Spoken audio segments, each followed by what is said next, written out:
So our topic, as I mentioned, was news, fake news, and nonsense. And of course, I probably don't have to tell you about all the misinformation that's out there. We've seen a lot of this with the pandemic. We see people buying deworming medication that's not really proven to treat COVID, but not getting the vaccine, which is pretty clearly safe and effective. And I'm going to try to be as non-political as I can about this. I really try not to insert my personal opinions, but I do think we can all agree there's a lot of misinformation out there and a lot of just confusion. A lot of times it's just not clear what's going on. So I'm going to try to look at like how we got there. So, okay, so this little bar here, blank. Okay, so one of the things I'd like to talk about, but I'm not going to get to it today because it just didn't get the research. And this is one of the gaps that I mentioned in the training that I did not get because I did not go to journalism school. But I'd like to go give some historical context, because I think there are a lot of things I'm concerned about with the situation with journalism as it is today. But, I don't know that there was ever a golden age where things were all great. And I want to try to give some historical context, and I just need to do a little bit more background. I have a friend who used to be my editor of the religion section, in fact, at the Dallas Morning News, who teaches history of journalism at SMU. And I may see if I can get him to either come on or do an interview that I can share with you. So we'll see. But this is kind of an interesting tidbit. One of the most important journalists, journalist editors in early America actually kind of got famous by work he did under a pseudonym, a pen name. So anybody want to just raise your hand or put in the chat who that guy was? Okay. Stephen, would you like to take a guess? Who is Silence Dogood? Would it happen to be our beloved Shakespeare? No, this is America. I'm talking about early Americans. I've just looked up. I'm trying to send another link. Oh, no, no worries. No worries. I will just go right to the answer. It's Benjamin Franklin. He really had a very, he essentially, he went to work for his older brother. He had a newspaper, a printing press. And what Benjamin Franklin did was essentially he franchised newspapers, and that he had a very big role in getting journalism rolling, so to speak, in America. But one of the thing that I just think is so interesting is he's this very formative person in journalism, and he did something that we would never be allowed to do in newspapers today, which is publish under a pseudonym. And people often don't know this or don't appreciate this. To give you an example, when I was working at the Morning News, somebody wrote a letter to the editor of the religion section about some issue that something had been covered in the section. And we always called, I don't know if they still do this, but we always called the person and said, is this really Bill Smith on such and such road? And did you write this letter? So, we made sure that somebody didn't write a letter, from the mayor and make it up, and make sure that that was really the person who they said they were. And then we'd even maybe check a cross-reference and make sure that person lived at that address. So anyway, and we do not ever publish letters anonymously, but this editor calls this guy, wrote this letter, writes a letter with his name signed to the Dallas Morning News. And the guy goes, I don't want you to use my name. And then he suggested a pseudonym. And we never do that in the Dallas Morning News, never. And in fact, there was a columnist that kind of quoted people sort of made up. And that's a source of very deep shame for the Dallas Morning News. She was fired, and people are still embarrassed about it to this day. So the only time people get to be anonymous in the paper usually is rape victims, a situation like that. And if the person is okay with being identified, they'll identify them. But you don't get to say stuff. Now, there are sources, that are cited at times, and that's kind of a whole body of knowledge, and that's something that you can't do without getting it past an editor. And usually the bar is very high, usually. So, at least for a mainstream, respectable newspaper. So it's just an interesting thing to me that he wrote something under a pseudonym, which is anathema journalism today. So one of the things that's important to understand about journalism is that it's the first draft of history. You've heard that before. And just if you're really interested in sort of digging into this idea, this is a book I would recommend. It's called In the Garden of Beasts. And it's not about a journalist, it's about an ambassador. But the question that this book is sort of focused on is, why did it take so long to recognize the real danger posed by Hitler and his regime? And it's so interesting to me, and I'm not drawing any parallels to any current political anything. Just, it's very interesting to sort of read how this ambassador goes over to Berlin with his family, and how in some ways they are initially enamored by Nazism, and then how ultimately they become disillusioned and even disturbed, and they got out of there. So, and one of the things that I think was kind of chilling to me, or just eye-opening, was at the time, you know, Germans weren't kind of walking around going, so should we, you know, round up 6 million Jews and murder them? That was not the conversation, obviously, that was going on in Germany at the time. But there was a conversation going on, which was, what are we going to do about the Jewish question? And the Jewish question was, there are too many Jews in Germany, and they have too much money, and they're too powerful, and we've got to do something about it.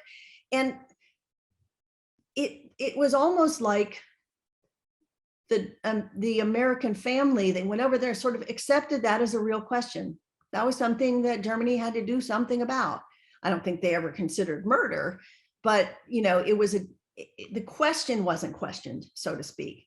And so, and then of course, people were enamored of how it seemed that the Nazi, you know, when the Nazis went into power, that Germany had been so disillusioned, so just decimated, and so disheartened and discouraged, and just kind of drew the country back out of the ashes. And so that, you know, was something that people considered as well. So I just recommend this book, and I have in the links that I'll be sending a link to a podcast and a story on NPR if you want to just read sort of a summary.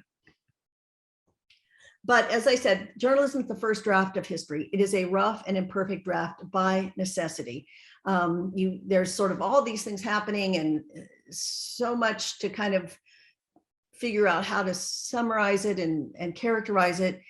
And it's written on deadline, and sometimes with a limited amount of space, or if it's television, a limited amount of time. But I think from this book, what I took away, that is some of the biggest pitfalls that journalists, because we are human, and because we live, and we all grew up and live in this time, and we're not necessarily, you know, historically that educated, is the conventional wisdom, the underlying assumptions that we all have, the things we all know to be true, and what we don't know, we don't know. Those are where it's very hard to do that first draft of history. You know, knowing that 6 million Jews were murdered, and knowing that millions more died in World War II, you know, reading this story is just horrifying.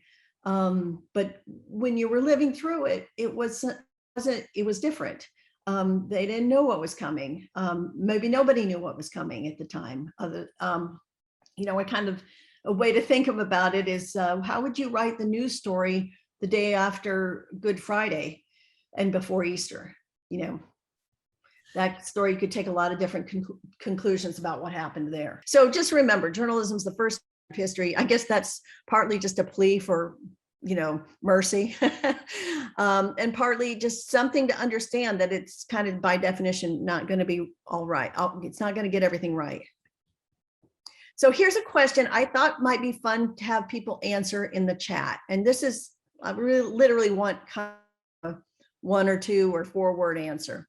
So question 1, if you'd be willing to jump into the chat. Does everybody know how to do that? They're supposed to. Okay, so you go into chat. Let me see if I can show you how. Here, let me go back. I want to get that question first. Let me just see if I can show you how to do this. No, I might not be able to do it on my screen. let me see here. It's been explained before. There's a bar at the bottom that pops up, or sometimes it comes down from the top, Mhm. and you just click on the word chat and start typing. Okay, so maybe what we just do is think about this. I was thinking it might be fun to poll people, but I'm not even sure I can poll. I'm not seeing the chat now, maybe because I have the full screen. Yeah. But anyway, so the question, okay, I see the chat now. So the first question is, how do you get, and how do you get your information? How did you get your information 40 years ago? So think about, and if you, I think everybody was alive 40 years ago and able to read at that point. But how did you get your information 40 years ago? Was it a newspaper? Was it a TV? Was it a magazine? What was kind of your primary source? Okay, I wanted to ask this. Okay. And I wanted to contrast that to how you get it today. So answer first how you get it today. And then, so maybe just label it Q1 if you would. And then the next question is, how did you get it 40 years ago? So I'm just kind of like to see how people, I'd like you to think about how you might have changed your news consumption habits over the last 40 years, 30, 40 years. So, okay, I see an answer from Diana. The Dallas Morning News and major networks like ABC, CBS. Is that today, or was this 40 years ago, or both? That's today. Today. Has it Yeah. changed from 40 years ago? Oh, yeah. Well, actually, it's the only thing that's changed is the name of the paper. But I've always had a newspaper subscription, and I've always watched the major networks. Now, I guess the one thing I didn't put there that's real important to me is like National Public Radio or PBS. Mm-hmm. Okay, and Rogers and Reggie, okay, these are the today answers. Did anybody feel like you've really changed your viewing habits? So I'll just tell one thing that's changed for me. It's not intentional, it's just the way it happens. I often get my news off Facebook for a couple of reasons. One reason is I sort of follow, the New York Times, the Washington Post, the Dallas Morning News. So things come up on my feed when there's new news that's developing. And sometimes people are talking about things, particularly it's local news. Sometimes a friend will go, did anybody hear that boom in Plano 2 minutes ago? And then that kind of turns out to be a news story. So Facebook has become sort of, it's not my source of news. Facebook is not doing the reporting or the collecting of the information, but it's kind of my feed. It's kind of a little bit directing what I'm learning. Now I do still try to go through the paper every day. And I do still like the print paper. That's just me, I'm old. But I do, and I do find, and I used to do this more often. I've kind of got out of the habit. I used to get the New York Times on Sunday, and I would sit down with my coffee and I would start with page 1 and I would go to the back. And I found that when I read the paper that way, I would often read things that I would never look at. I would never even get on my radar screen. And sometimes it's really been a kind of interesting way to expand my thinking and my knowledge. But and one of the things I do really miss, and we'll talk about this more in the 3rd or 4th week, but one of the things I really miss is, it used to be that the cover of the paper was something you could go to a party that night and talk about the story. I remember one of my colleagues wrote a story probably 30 years ago about a woman in Dallas who had like 30 bridesmaid dresses because she'd been a bridesmaid 30 times and she'd never married herself, at least at that point in time. And I think that story did turn into a movie called 40 Dresses or something like that, or led to a movie. I don't know if the journalist funny, but I just remember that story ran in the paper, and people, you'd go to the gym and you'd hear people talking about it. We had a little bit more unity, more of a sense of community around like what we were talking about that day. And now, of course, it's much more segmented and much more fragmented, and we don't share that. So that's just sort of, I think, something we lost when we lost everybody reading the paper. Okay, so getting back to the question, how did we get here? Okay, I didn't mean to do that. So one of the big reasons, of course, well, here's a hint. It started 50 years ago, about a little more than 50 years ago, on October 29, 1969 at 10:30 p.m. A computer grad student named Charlie Klein at UCLA sent a message to Stanford. And it was the first connection between computer networks. And of course, that was the beginning of the internet. So this is actually kind of an interesting thing, because this is kind of how I experienced the internet. It was born in 1969, but I didn't know anything about it.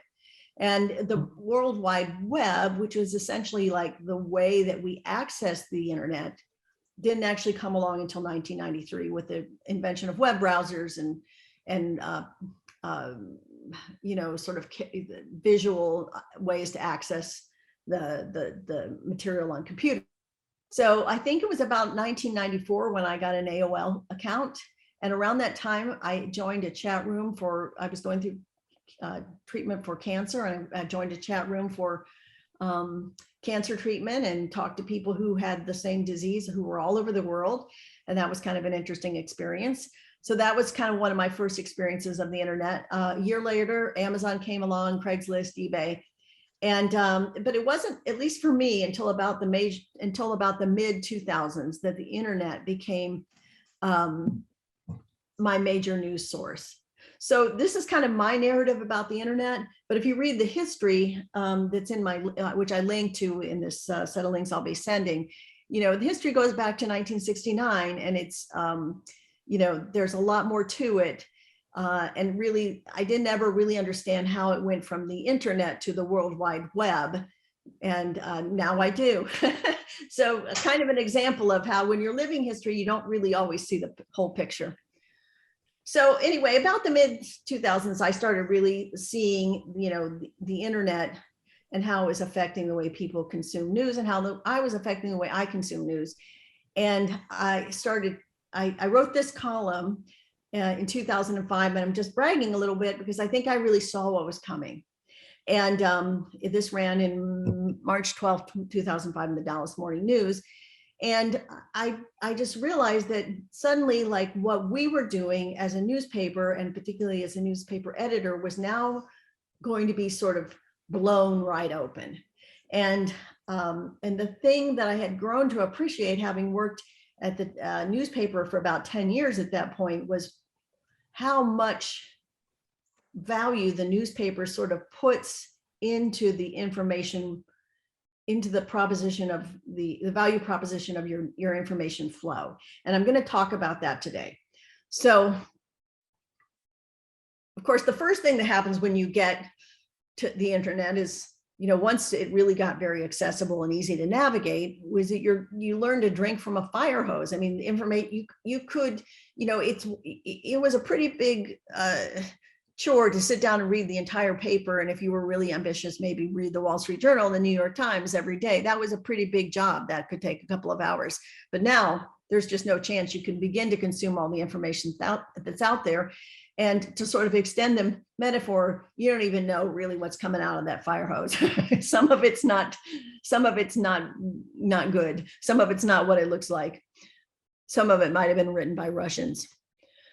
Okay, so I thought we'd talk a little bit about what an editor does, because that's something I had grown to appreciate and understand from having worked at the paper for about 10 years. And I think that people don't really understand or know a lot about. So people tend to think of editors as this kind of gruff, cranky guy like Ed Asner, may he rest in peace, he died this week, who, kind of looks down on TV news anchors, and thinks that real journalism is newspapers.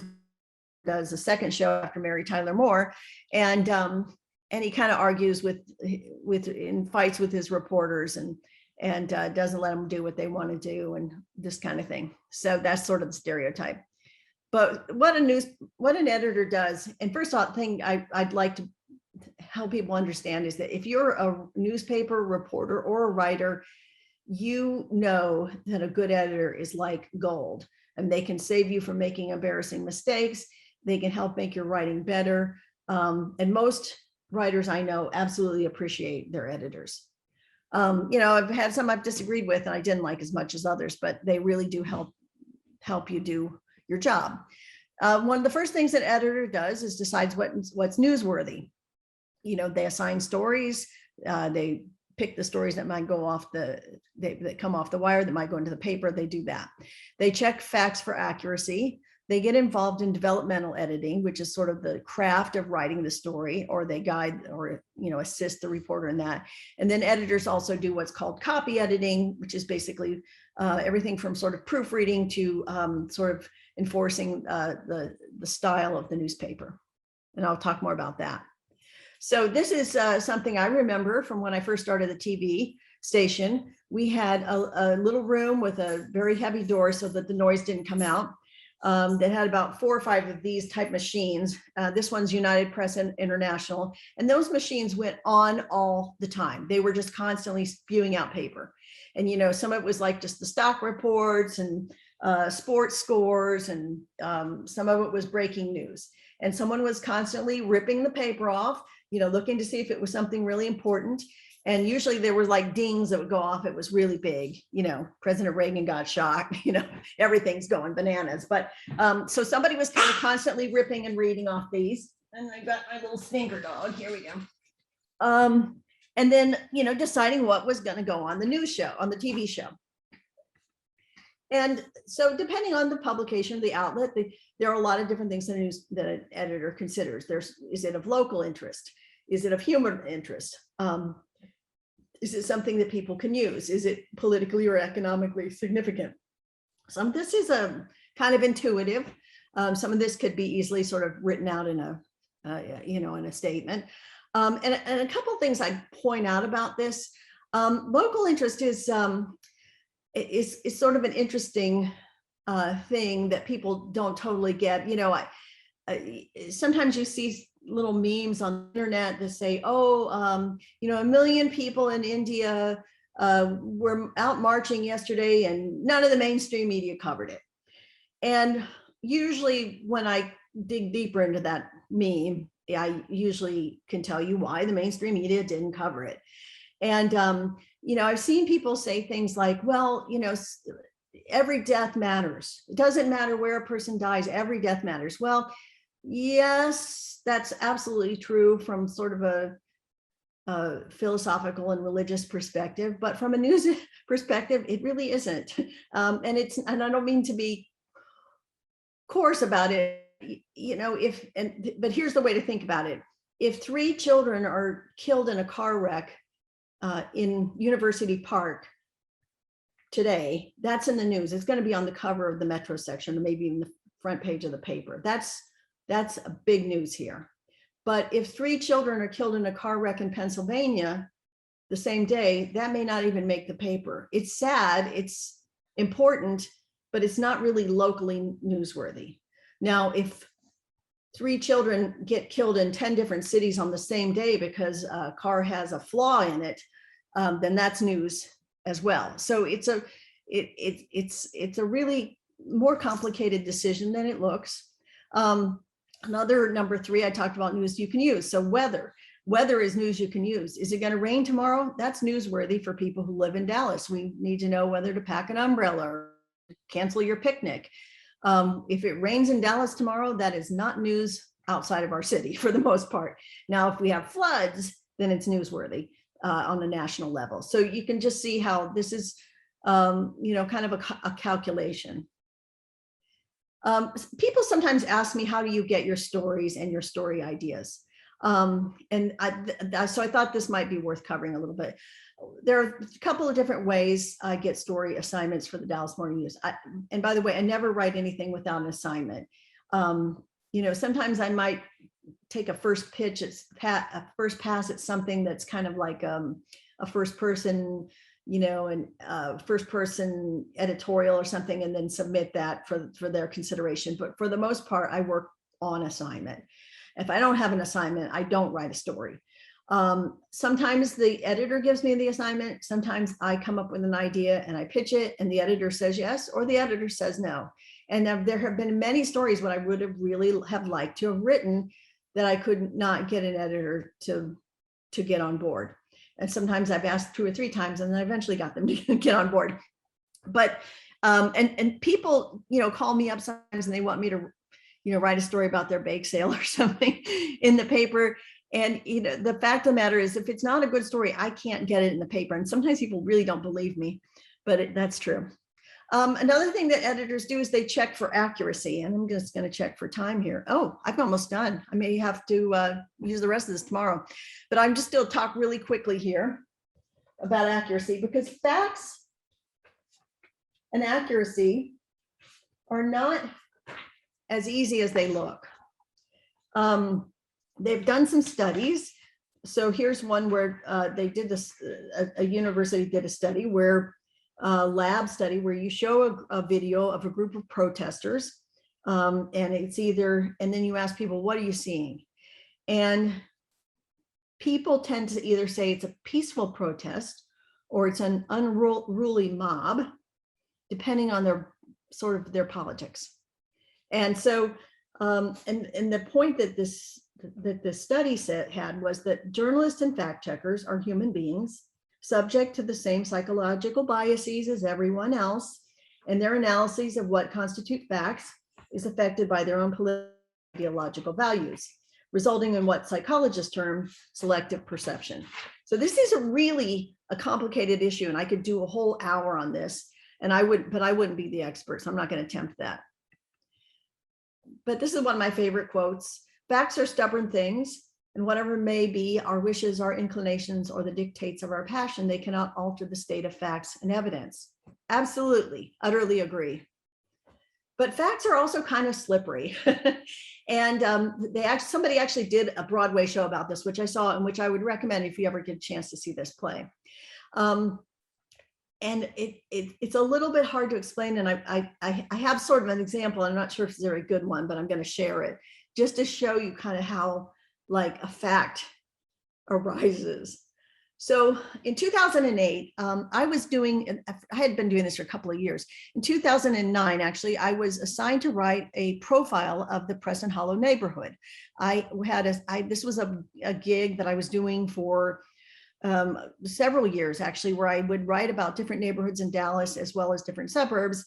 And it was kind of like maybe about a 800-word profile of kind of what made the area distinctive, why people chose to live there, what you could find, in terms of the types of houses, and and that kind of thing.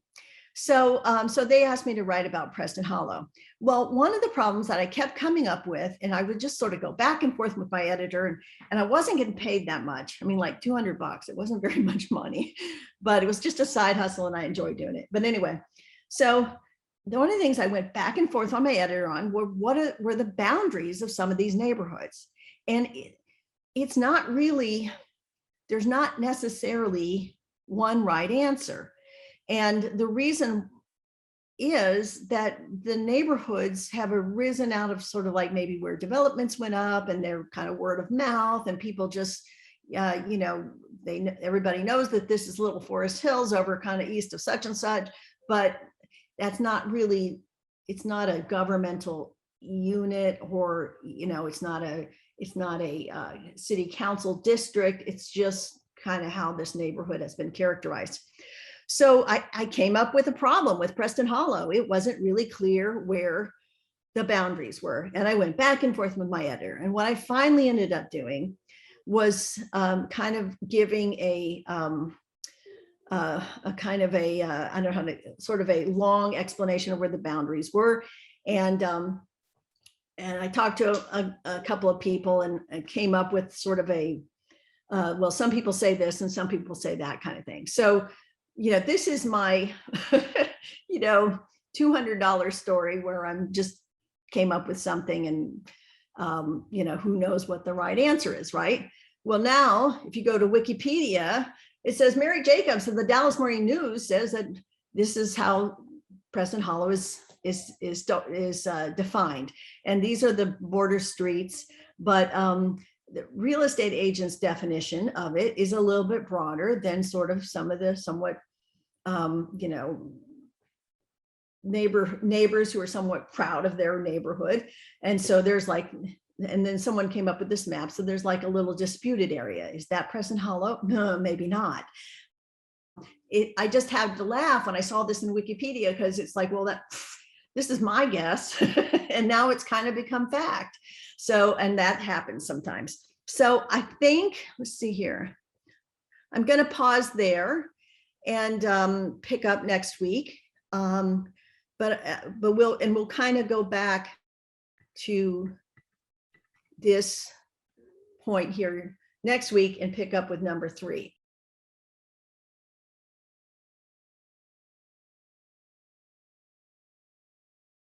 So here's just a general point. I don't know if this answers your question, but it's a start. I always try to think about who's a trustworthy person who has firsthand and deep knowledge of the situation. So, for example, I have a friend who I've known for 40 years. He was a college buddy of mine, actually known as in high school. He's a radiologist with a big practice in Orlando. And he's been posting on Facebook about his experiences with COVID. Now, I know him to be not a person to exaggerate. I know he rolls with punches, and he's a lot tougher than I am.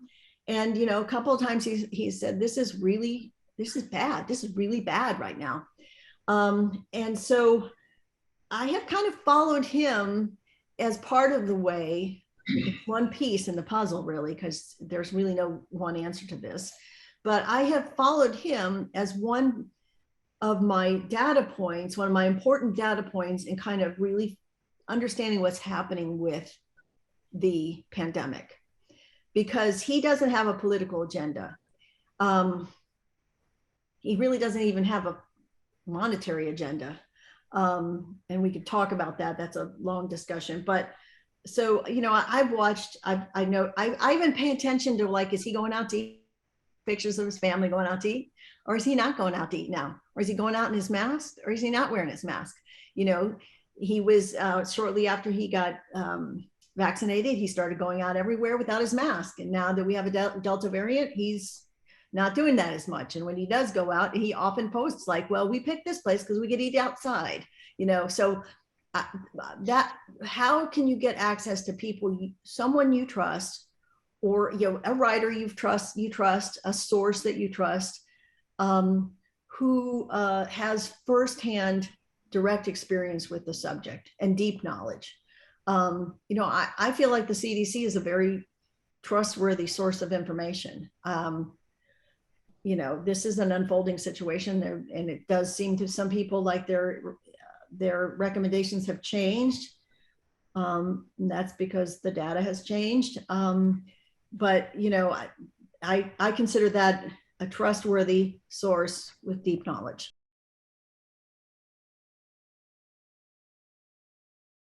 I thought they were good movies. You know, to be honest, I've never sat in the room with the editor, like the number one editor, where there was a really hot story that had to be weighed as to whether to, you know, defy the president or, you know, that kind of thing.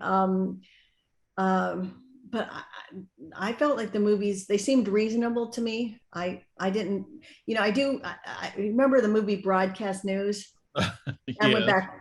So I remember things in that were absolutely realistic, and they just really nailed it, and other things that just made me want to roll my eyes. So, for example, the opening scene, it's Joan Cusack is getting a tape and just like tearing through the building to get it into a machine just as the news starts. Well, I did that. So that was realistic. I mean, they may have made it just slightly more dramatic, but I have literally stood outside of a TV station 5 minutes before my broadcast waiting for a tape to be messengered in for my lead story. Wow. So that was realistic. But the sort of the dichotomy they set up between the smart anchorman, the smart reporter, and the sort of stupid but handsome anchor, they didn't quite capture that very well. First off, they made the reporter like he was, you know, he'd been to Oxford or something. Most of the reporters, at least in the TV news operation I worked at, they had, back then, didn't even have college degrees. That wouldn't probably happen now. But to be a good reporter is more of a street smart kind of thing. And it also has to do with, having TV, there's some personality things involved too. You have to be good at looking at a camera and being trustworthy and all that kind of stuff. So this idea that, the smart guy who gets the good grade should really be the anchor man. It's not really that kind of smarts. The second thing is they supposedly that I think it was John Hurt who played the stupid anchor man. But if you remember, she would whisper things into his ear and he would talk. I mean, I've done that. That's not easy. That's a kind of intelligence. So, I just didn't think that they had really kind of thought out. It really, I think where the difficulties in TV news come, it's the sort of pandering to entertainment. And that's not, they didn't quite capture it that way.